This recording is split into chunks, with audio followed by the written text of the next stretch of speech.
Hey guys, it's Molly and welcome back to my channel. Today I'm going to be doing my November wrap-up video. So these are all the books that I read in November. I read 13 books this month and let's just get into it and talk about all the books. So the first book I read this month was The Enforcer by Avery Keelan. I gave this 2.5 stars. This is the first book in a series actually. I think this is the first book in the Lakeside University series. I don't know if I'm going to continue the rest of these books. I think all these books are on Kindle Unlimited. Honestly, I think all of her books are on Kindle Unlimited. But yeah, this is a college hockey romance. Nash and Violet, those are like the main characters. And Nash is a hockey player. Violet is a student athletic trainer. I was gonna say physical trainer, athletic trainer. And they dated their freshman year, but like did not work out. And then their senior year, she ends up getting assigned to the hockey team, and they like run into each other for the first time since freshman year, and things happen. And I don't know, I really liked this. I did get a little bored, so that's why it's a 2.5 and not like a 3 or anything higher. But it was just like a fun, enjoyable book. It's a hockey college romance, and yeah, that's all. There wasn't anything like super remarkable about it. Whew. Next, I read Iron Flame. This is the second book to Fourth Wing. I think it's the Imperium, I think, series. That's what it's called, by Rebecca Yarros. This came out at like the beginning of November, and I actually was super lucky and I got the like sprayed edges. I got this the night before at Walmart and it was like one of the only ones left. This, I don't know, I was a little disappointed. It was not as good as the first book, at least to me. I read this probably in like a week, and the first book I read in like 2 days. So I don't know, there's just like the first 50 pages were really boring to me. And I just, it was very like lots of war and like politics. Like politics was kind of very heavy on this one. I did like some aspects in it. You still get a lot of like aspects of the first book, like the dragons and kind of like the characters from the first book and all those kind of things, but there's obviously like different things at play because it's the second book. So I don't know, it was good. I enjoyed it, and I'm excited for the next book because apparently it's like a 4-part series. So the third book, I don't know when that's coming out, but I'm excited. Next, I read Powerless. This technically came out this month too. Is her name Lauren Roberts? Lauren Roberts. She signed with Simon and Schuster recently, and they like the US cover recently came out. This came out November 7th, I think, and I got it at Barnes & Noble. This book was really good. I gave it 4 stars. Oh, also I gave Iron Flame 4.5 stars. But so basically Powerless is about Peyton and Kai, and in this kind of like world, there was a plague, and basically all the people, or some people that were infected with it, they came back with like powers basically, and they became like elites. And some people though didn't get powers, and they are called ordinaries, but the king doesn't want the ordinaries in like their little world. I don't know what it's called. Sorry. And so Kai is the enforcer, and he kind of exists to like get rid of all of the ordinaries. Well, Peyton is an ordinary, but she like is pretending to be kind of like one of the elites, and she's pretending to be a psychic, and she ends up like, her and Kai kind of get in a scuffle. She like steals from him because she's a thief. And then she ends up getting placed in these games that are kind of like the Hunger Games. Honestly, a lot like the Hunger Games.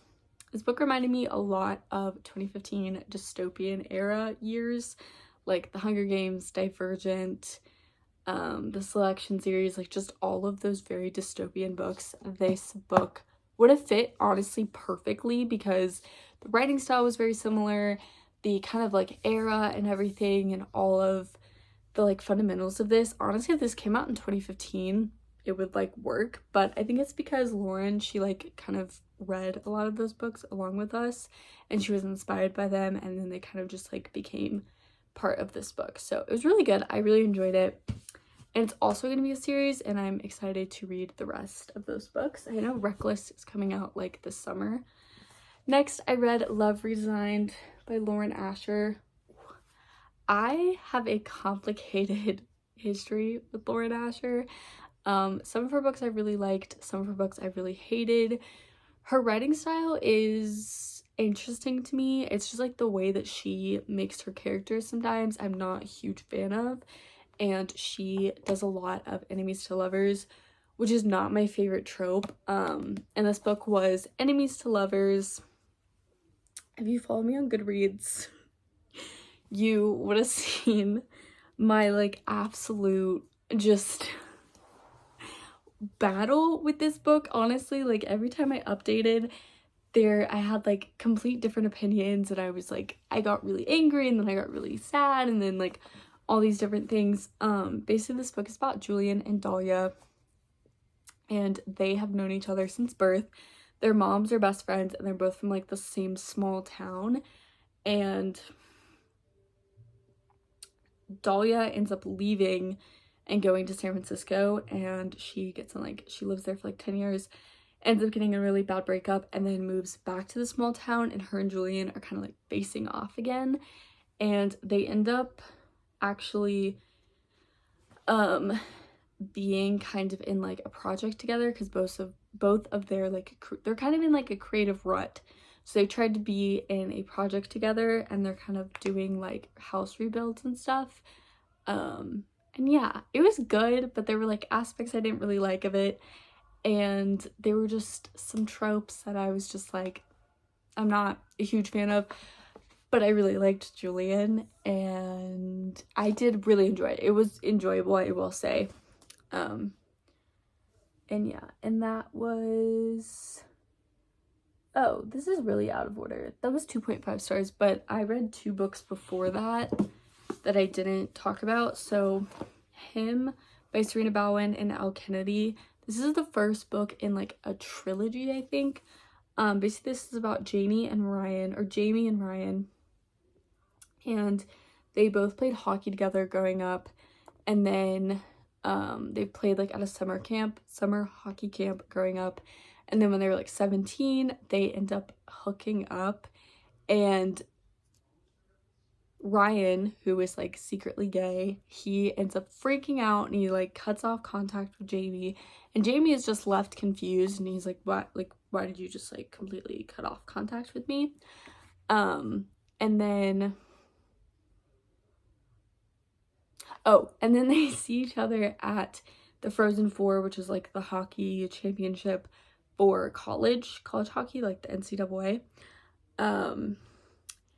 And they end up seeing each other again, and Ryan is kind of like, I miss him. So he goes back to their like college, their hockey summer camp that they went to growing up, that Jamie is now a counselor at, and they are counselors together, and things happen.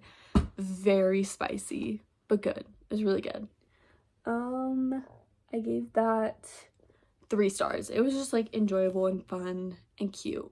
So next, Love Light Farms by BK Borison. This is a Christmas book. It's my first Christmas book of the season. And this is about, what are their names? Stella. She owns a Christmas tree farm, and her best friend Luca. So Stella ends up entering into this kind of like social media contest to help out the farm because it's in trouble. And so she ends up lying on the farm and saying that she owns it with her boyfriend. And she's like, shoot, I don't have a boyfriend. Like, I'm gonna have to find someone to fake date. So she ends up asking Luca, and turns out she really has like feelings for Luca. And she's like, I don't want this to ruin our friendship. I don't want to lose him. But she's like, can you help me? And he's like, yeah. And then it's so cute, and it's Christmassy, but I don't know how to describe it. It's like Christmassy, but it doesn't take place like on Christmas. Oops. So I don't know, but it takes place like during the season, and it also takes place in a small town, and it's just like cute. And Luca, y'all, Luca is so freaking cute, and he loves her, and I love that. And I think I gave this 3.5 stars. And then okay, then I read, oh wait, no, I did not read this yet. Okay, and then I read Wreck the Halls by Tessa Bailey. Y'all, I loved this book so much. I was like kicking my feet and squealing reading this book. I've seen some mixed reviews on it. I know Larry Reed's read it and she ended up DNFing it, like she didn't really like it. I really liked it. I will say the Christmas vibes aren't like strong in this one. Like it's very much like more kind of just like ambiance a little bit because it takes place in New York at Christmas. And when you get like further into the book, there's more Christmassy. It's very much more like band reunion, kind of like it's a little more of a deeper like infatuation, kind of like that kind of thing. But they're just so cute. And so Beat and Melody, they are the son and daughter. Oh my god. Okay. Sorry, my leg is bleeding. Sorry guys, my leg started bleeding for some reason. I like was picking, sorry. Anyways, so this is about Beat and Melody, who are the son and daughter of this really popular rock music duo called the Steel Magnolias, which broke up in the 90s. Honestly gave me like Daisy Jones and the Six vibes. Like that's kind of like one part I really liked about it was that. And they basically are like, we're gonna do a reunion and try and bring our moms back together. And through that they start getting closer to each other. They kind of realize they're like the only people that really understand because they both grew up kind of in the spotlight and constantly kind of being used for their mom's like fame and stuff. And it was so good. It was so cute. They were so cute, and Beat was, I loved him so much. So that was a really good book. I don't know what I gave it. It goes 4 stars. 4 stars. There were some things I didn't like about it, but I can't remember what it was. I don't know. It was good. It was really good. It was a good Christmassy book. It was very like pre-Christmas kind of. It's not like in your face Christmas. It's more kind of just like, it's Christmas. Like it's just like, it was I read it in November. It was a good kind of like precursor for the rest of the season. Next I read, actually, I keep thinking I read this book next, but I did not. Next, I read A Court of Mist and Fury. So this is the second book in the ACOTAR series. I'm not really going to say anything about this book. It's just the second one in the series, and this like so much happens in this book. Obviously, you can see how freaking big it is. I started this back in July, and I don't know what was with it. Like, I actually really liked it, but it was just so hard for me to get into it. It was so hard for it to like hold my attention. I think it was when I started it, I went to, where did I go? I went to California in July to go to Taylor Swift with some of my friends, and I started reading this when I was there, and I just lost attention so badly. And then I picked it up this month. I was like, you know what? I'm gonna go back. I'm gonna read this again.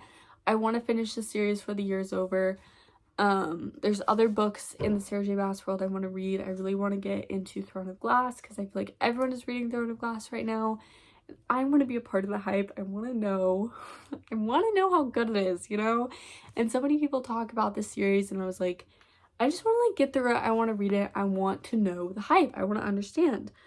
So I was like, you know what? I'm going to continue reading this, and I'm just going to like give it a chance. So I ended up reading this month, and I gave it 4 stars. It was really good. This is when things start getting really good, because the first book I really liked, and then this one I'm just like, okay, I'm starting to understand the hype. And then I read King of Wrath, which is by Anna Huang. This is the first book in the Kings of Sin series. I read the Twisted series by her this year. I think it's, what is the book called? I think it's Twisted Love. This one, I'm gonna like pull it out of my, okay. Twisted Love. This is literally a Wattpad story. I'm sorry, you can't convince me that she wasn't a Wattpad writer, that she didn't, like, maybe I looked it up and it doesn't show that she wrote Wattpad, but I think she had like a pen name. I think she was like Panda Lover 58 or something, because this screams mafia era Wattpad. Like, so much random shit happens in this book. Like, I don't know if y'all were like ever Wattpad girlies. I was, but those books that were just like the most random shit happened. It was like, you don't know what's gonna happen next kind of thing. Like the ones where like it's like the end, it's the last like 10 chapters and then they get kidnapped by like their ex-boyfriend. That's what this book was like. And it was just, and there was so much shit happening and I liked it. But I was like, I don't think this should have been published. Like, I'm just saying, like, I don't know. This feels like this needed to stay on the internet. This was like the grown-up older sister of this one. She finally started understanding how to write, not to be rude, but to be like, this just made a lot more sense to my brain. There wasn't a million things going on at once. It was kind of a more like clear storyline, I feel like there were like different, like I feel like in romance books it's kind of like you understand all the little like points that are happening. There's like the main conflict, and then there's kind of like the growth of the characters, and there's a resolution, and there's another conflict, and there's kind of like the resolution conflict that builds into the end, and then there's the end kind of thing, like the climax. And this book definitely got that. So this is the first book in the King of Sin series, which is Billionaires in New York. That's all you have to say to me. And it's like high society. And I started rewatching Gossip Girl because I almost always do that around this time of year. Gossip Girl is like late fall, early winter to me. Especially the Thanksgiving episodes. That's originally why I started rewatching it, because I started thinking about the Thanksgiving episodes, and I was like, I need to watch it. And so I kind of got obsessed with it, and that's why I like started kind of reading this, and I think that's why I really liked it. But yeah, I give this, what did I give it?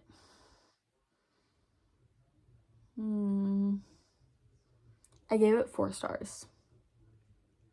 Okay, next I read The Bromance Book Club. This was actually so good. This, I think Destiny Sidwell like talked about this, and I've seen this a bunch of times when I go to Barnes & Noble, but I've never like picked it up. I was just like, oh, that looks good, like whatever. And she was talking about it. She was like, I read this book on, like, she read it on like Libya or something. And she was like, it's really good, like y'all should read it. And I was like, okay. Whenever Destiny Sidwell says, I will read. So I was like, okay, I'm gonna give it a chance. It was so good. It was so good. It was so cute. Basically, this is about Gavin and him and his wife, Thea. They have 2 daughters. They kind of got really rushed into their marriage because it was kind of like accidental pregnancy, and then they were kind of like, okay, like we need to get married and like blah, blah, blah. And he is a second baseman. I don't really know anything about baseball. Second baseman for the baseball team in Nashville.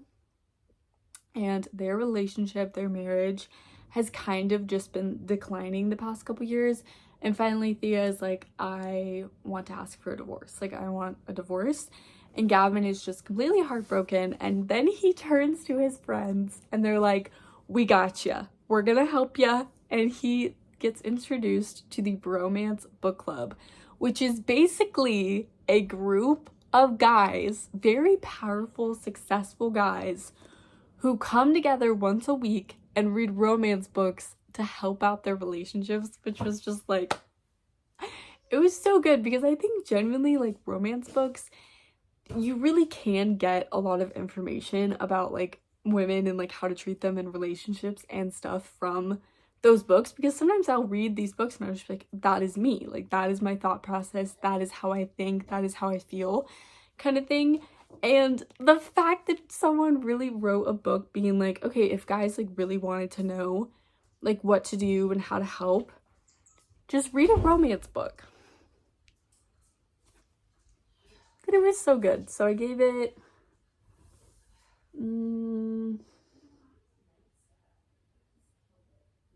4 stars. Okay. We're almost done. I have 3 more books. Ugh, I don't want to talk about this book. This was really disappointing. I read A Little Magic by Lindsay Lanza. I saw this book I went to the Broken Bodice, the Rip Bodice. I think it's called the Rip Bodice. The Rip Bodice in New York City with my brother. And I got this book. And I was like, this cover is so cute. And I read the back and I was like, this is so cute. I feel like this would be so good. I liked it, but it just, I have some grievances about it. Basically, this is about Ellie and Theo. And Ellie, okay. First off, Ellie has lupus, which if you don't know what lupus is, it's an autoimmune. It basically, honestly, I don't really know. It's basically just an autoimmune. I think it just like weakens your immune system. And it just makes you really susceptible to like sickness and like disease and colds and that kind of thing. And it can just like really weaken your body, makes you really tired easily, that kind of thing. And she's had this since she was like 8. And so her mom is really overprotective of her. Her dad is really overprotective of her. And Theo ends up becoming best friends with her older brother, Ezra. And then Ezra is like super overprotective of Theo because he's like, this is my only thing. And they kind of like grow up being friends. And then they kind of like, Ellie and Theo kind of have like a thing together, and then it ends up kind of like breaking up. You don't really know why. And then Ellie moves to California to go to college, never comes back because takes place in Vermont, never comes back to Vermont. Theo stays in Vermont, and then she ends up coming back because she is like a blogger, and so she comes back to do kind of like a travel blog thing. And she ends up running into Theo, and they kind of like talk about the whole situation and like what happened. And second chance for me sometimes can be a bit of a hard stop. I don't know. I normally love second chance, but I feel like sometimes the reason why they stop talking can be so make or break for me in a second chance. And this was a break. This was 100% a break. Also, Ellie just kind of pissed me off. And the more and more I started thinking about it after the book, it made me more and more mad. She was extremely selfish. And I'm not saying like, I know she had an autoimmune, she had lupus, and it was really hard, and she was being treated differently by her mom. And I could tell her life was really hard and all these things. But she was just incredibly selfish with the way that she treated her brother and the way that she treated Theo, and it was just all these different things, and the way that she then treated her parents. And I don't know, I wasn't a huge fan of this book, and I gave it 2 stars, but I did enjoy reading it. I don't know. There were some issues that I had with it. Next, I read Savage Lover by Sophie Lark. This is the 3rd book in the Brutal Birthright series. I love this series. This series is like my guilty pleasure. Like, it is so good. Basically, it's mafia in Chicago. I was telling my mom about this series because I bought the 4th book in this series today. I think I'm gonna read it soon. I told my mom about this book and she was like, I want to read that. It's so good. It's so good. But this one is Camille and Nero. Nero is the brother of Ada, who's the girl in the 1st book. And then Camille is just like kind of like a random girl. I don't know. I liked this one, but it wasn't as fun as the other two, because I feel like the other two, like, both of them were kind of involved in the mafia, so it was kind of like, okay, it was like more fun because it was like both of them kind of understood what was going on. This one was kind of like an outsider coming in, and she's like a good girl, and I still enjoyed it, and I love Miro. He's so cute. But I don't know, there were just like parts I didn't like, and I don't know, these books are just so entertaining, and I can literally like, it just, I love them, they're so good. But I gave that 2 stars. And last but not least, I literally finished this like 10 minutes before I started this video. So I was like kind of like putting off filming this. Like, I was supposed to film this morning, but I was supposed to finish this book last night. This is A Court of Wings and Ruin by Sarah J. Maas. I gave this 5 stars. When I started this series, I was like seeing people read these books, and I feel like a lot of people talked about this book being their favorite, or actually, you know what? I think it was this one. I was trying to think. I know a lot of people said A Court of Mist and Fury was their favorite, but I think a lot of people said Akabor is their favorite, A Court of Wings and Ruin. And I honestly understand why. So much goes on during A Court of Wings and Ruin. Like, there's so much happening. It is sad. There's a lot. It's very intense. Like, there's a lot happening. But it's just, it's so good. And it just, like, you understand how good Sarah J. Maas's writing is.